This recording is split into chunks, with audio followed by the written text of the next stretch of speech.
Hello guys! Naghahanap ka ba ng negosyo na pwede kang kumita ng extra at pwede mong gawin kahit nagtatrabaho ka o nasa bahay lang?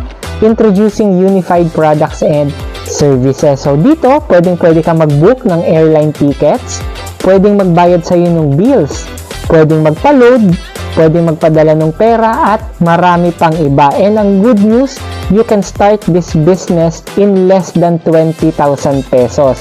Kaya kung ikaw, di ba, OFW ka man, or nagtatrabaho tayo, or nasa bahay lang tayo, nagbabantay ng mga anak, tamang-tama po yung opportunity na to para sa atin. Kaya if you are interested to know more about this business, message mo lang ako, ilalagay ko yung numbers ko dito or dyan sa may description box natin para ma-explain ko sa iyo and ma-share ko itong napakagandang business natin. With that guys, God bless.